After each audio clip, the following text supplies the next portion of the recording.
Viewers, আসসালামু আলাইকুম। আশা করি সবাই ভালো আছেন। প্রিয় বন্ধুরা, আজকের এই ভিডিওতে আমরা আলোচনা করব গ্যাজেটের পরে খতিয়ান সংশোধন। আপনার খতিয়ানটি যদি গ্যাজেট প্রকাশ হওয়ার পরে যদি আপনার কাছে ধরা পড়ে যে কোনো ধরনের ত্রুটি রয়েছে, সেক্ষেত্রে কিভাবে আপনি সংশোধন করবেন এই বিষয়ে নিয়ে এই ভিডিওতে আলোচনা করব।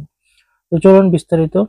গ্যাজেটের পরে খতিয়ান সংশোধন। প্রথমত, কি কি সমস্যাগুলো আপনি সমাধান করতে পারবেন, যেমন খতিয়ানের কর্ণিক ভুল থাকলে বা অংশের ভুল হলে এসিলেনের কাছে আবেদন করে ঠিক করা যায়, এটাও আপনি করতে পারবেন।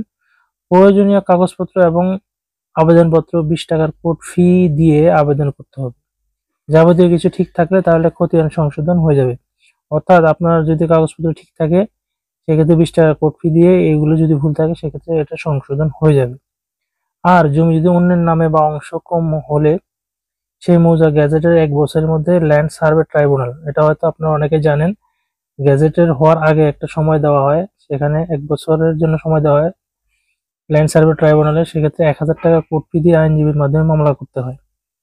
আর যদি ওই 1 বছরে না হয়, তাহলে বিশেষ প্রয়োজনে আরো 1 বছর কিন্তু সময় পাওয়া যায়। আর সেই এলাকায় যদি অ্যাসিডেন্ট ট্রাইব্যুনাল বা না থাকলে দেওয়ানি আদালতে আশ্রয় নিতে হবে।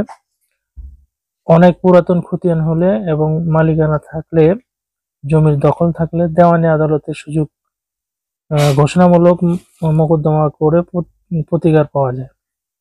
এটা হচ্ছে যদি আপনার কাছে পুরনো খতিয়ান থাকে এবং দখল থাকে, সেক্ষেত্রে আপনি চাইলে ঘোষণামূলক মামলা দায়ের করেও এটি গ্যাজেটটি আপনি সংশোধন করতে পারবেন। মামলা না করেও কিছু ভুল সংশোধন করা যায়। তো এগুলো হচ্ছে এগুলি প্রসেস গ্যাজেটের পর খতিয়ান সংশোধনের।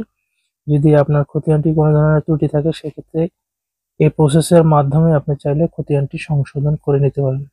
এই ছিল মোটামুটি আজকের ভিডিওটি ভালো লাগলে অবশ্যই লাইক দিবেন, চ্যানেলটি নতুন হলে সাবস্ক্রাইব করে সাথে